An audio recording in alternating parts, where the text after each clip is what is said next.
चलिए स्टूडेंट, तो अब हम स्टार्ट करते हैं क्लास 8 का चैप्टर फर्स्ट का एक्सरसाइज 1.1 का क्वेश्चन नंबर 9। तो इस पहले इसका स्टेटमेंट पढ़ लेते हैं। इस 0.3 द मल्टीप्लिकेटिव इनवर्स ऑफ 3:1/3।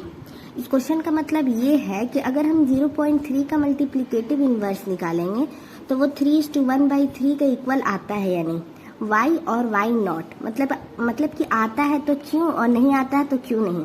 तो चलिए पहले हम इसके एग्जाम्पल से समझते हैं। जैसे कि एक एग्जाम्पल लेते हैं हम ए। अगर हम ए एक एग्जाम्पल लेंगे तो इसका मल्टीप्लिकेटिव इनवर्स हो जाएगा 1/a। उसी तरह एक इम्पॉर्टेंट पॉइंट ये भी है कि अगर a इंटू 1/a हम करते हैं तो इसके इज इक्वल टू 1 आना चाहिए। अगर आ गया तो मतलब कि ये मल्टीप्लिकेटिव इनवर्स है। ठीक है, तो चलिए पहले हम बनाते हैं। पहले इसको लेते हैं 3:1/3। 3:1/3 इसे सॉल्व करेंगे तो 3 इंटू 3 करेंगे तो 9 हो जाएगा, प्लस 1 10 मीन्स कि 10/3 हो जाएगा। अगर हम उसी तरह इसे करेंगे 0.3 तो 0.3 का हो जाएगा। जैसे कि देखिए ये एक डेसिमल है, अगर इसको हम ऐसे उड़ाएंगे तो यहाँ इसके नीचे 1 आ जाएगा और इसके बाद कितना अंक है, एक अंक है, 3 बस एक अंक है तो यहाँ 1 0 हो जाएगा। तो यहाँ हो जाएगा 3/10। अब हम इसे सॉल्व करते हैं। देखिए जैसे कि इसे भी हम इसके तरह करते हैं तो 1 आता है या नहीं। जैसे कि 10/3 हो जाएगा इनटू में 3/10। तो आप जानते हैं कि इसे हम कट कर सकते हैं, कैंसिल। तो 10 से 10 हो जाएगा 1 टाइम में, 3 से 3 हो जाएगा, तो बस आंसर बचेगा 1। तो मतलब कि ये मल्टीप्लिकेटिव इनवर्स है। तो हम यहाँ लिखेंगे 0.3 is the multiplicative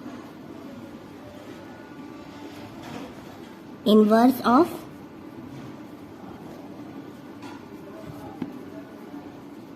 3:1/3। I hope ये क्वेश्चन भी आपको अच्छे से क्लियर हो गया होगा।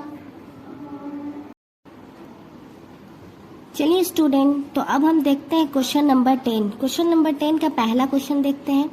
The rational number that does not have a reciprocal.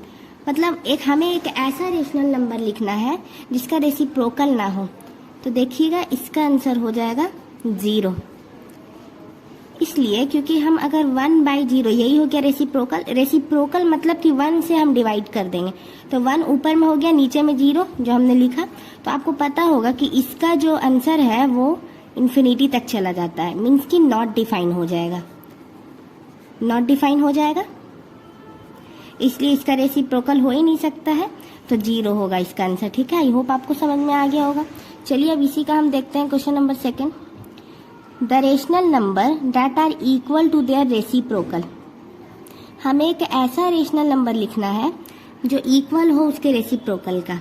तो देखिए इसका आंसर हो जाएगा 1 एंड -1। देखिए कैसे इसका आंसर ये होगा, देखिए हम समझते हैं। तो इसकी अगर 1 का हम रेसिप्रोकल करेंगे, 1 का रेसिप्रोकल हो जाएगा 1/1, तो इसका भी 1 ही हो जाएगा। ठीक है, और अगर हम -1 का रेसिप्रोकल करेंगे तो -1 का रेसिप्रोकल भी हो जाएगा 1/-1, और इसका भी आंसर -1 हो जाएगा। मतलब कि 1 का रेसिप्रोकल 1 ही हो जाएगा, -1 का रेसिप्रोकल -1। आई होप ये क्वेश्चन भी आपको अच्छे से क्लियर हो गया होगा। चलिए अब हम चलते हैं क्वेश्चन नंबर 3 की तरफ। The rational number that is equal to its negative. मतलब हमें एक ऐसा रेशनल नंबर लेना है जो इक्वल हो उसके निगेटिव के। तो इसका आंसर भी 0 हो जाएगा। देखिए कैसे इसका आंसर 0 हो जाएगा।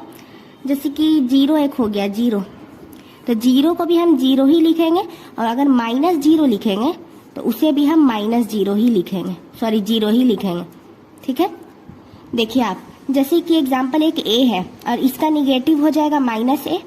लेकिन अगर हम 0 लेंगे और उसका निगेटिव जो है -0, लेकिन दोनों होगा 0 ही। ठीक है, आई होप आपको ये भी क्लियर हो गया होगा। जैसे कि देखिए 0 है तो तो 0 को भी हम 0 ही लिखेंगे और -0 को भी 0 ही लिखेंगे। यहाँ माइनस माइनस कुछ नहीं होगा, मतलब कि 0 लिखे या -0, आंसर 0 ही आएगा। तो वही हमें क्वेश्चन में पूछ रहा था कि हमें ऐसा रेशनल नंबर बताना है जिसका निगेटिव भी इक्वल है। आई होप ये 1, 2, 3 तीनों क्वेश्चन आपको समझ में आ गए होंगे क्वेश्चन नंबर 10 के। चलिए स्टूडेंट, तो अब हम देखते हैं question number 11, fill in the blanks. तो क्वेश्चन नंबर फर्स्ट है 0 हैज़ ब्लैंक रेसिप्रोकल, मतलब कि 0 के कितने रेसिप्रोकल होते हैं। तो अभी हमने पढ़ा था कि 0 के रेसिप्रोकल जैसे कि 1/0, तो इसके तो रेसिप्रोकल होते ही नहीं है क्योंकि इसका वैल्यू तो इन्फिनिटी चला जाता है और नॉट डिफाइन हो जाता है, तो इसलिए यहाँ पे हो जाएगा नो, मतलब कि 0 has no reciprocal. Second question देखते हैं, the number blank and blank are their own reciprocal. जैसे अभी हमने क्वेश्चन नंबर 10 में सॉल्व किया था, ये वही क्वेश्चन है कि ऐसा कोई नंबर बताओ जिसका रेसिप्रोकल उसके इक्वल होता है उस नंबर के। तो इसका आंसर हो जाएगा 1 एंड -1, क्योंकि अगर हमने वहाँ पास भी बताया था कि 1 का रेसिप्रोकल अगर हम करेंगे तो वो हो जाएगा 1/1, तो सॉल्व होके वो 1 ही आ जाएगा। नीचे वाला तो लिखते नहीं है तो 1 हो जाएगा। और अगर हम -1 का रेसिप्रोकल निकालेंगे तो 1/-1, तो इसका भी -1 हो जाएगा, मतलब कि जो है उसी का रेसिप्रोकल भी वही हो गया और -1 का भी रेसिप्रोकल वही हो गया। तो ये हो गया। आई होप ये क्वेश्चन भी समझ में आपको आ गया होगा। चलिए क्वेश्चन नंबर 3 देखते हैं, द रेसिप्रोकल ऑफ -5 इज, मतलब कि -5 का रेसिप्रोकल क्या होगा। तो रेसिप्रोकल ऐसे होता है 1/-5, ये हो गया। या तो इसको 1/-5 लिख सकते हैं या फिर इसको -1/5 भी लिख सकते हैं, दोनों लिख सकते हैं। आई होप ये भी आपको क्लियर हो गया होगा।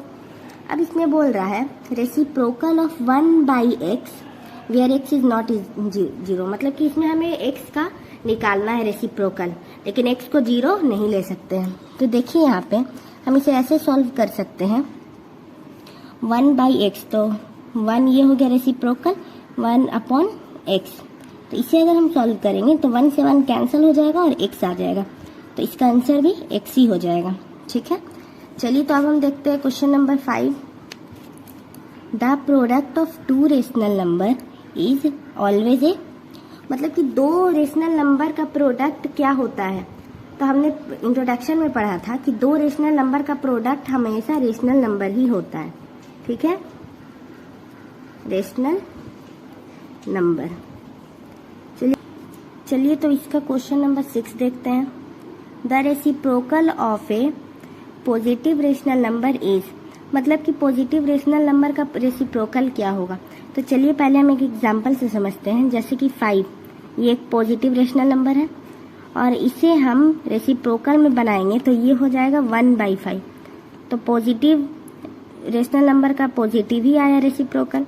और अगर उसी के तरह हम लेते हैं 2/3, तो अगर हम इसका भी रेसिप्रोकल लेंगे तो ये 1/2/3, तो इसका भी हो जाएगा 3/2, ये भी हो गया इसका पॉजिटिव रेशनल नंबर का पॉजिटिव रेसिप्रोकल, तो यहाँ पास हो जाएगा पॉजिटिव, क्योंकि पॉजिटिव रेशनल नंबर का रेसिप्रोकल भी पॉजिटिव ही आ रहा है। आई होप आपको क्वेश्चन नंबर 9, 10, 11 समझ में आ गया होगा। अगर आपको क्वेश्चन नंबर 9, 10, 11 में कोई भी प्रॉब्लम है तो आप कमेंट करके पूछ सकते हैं।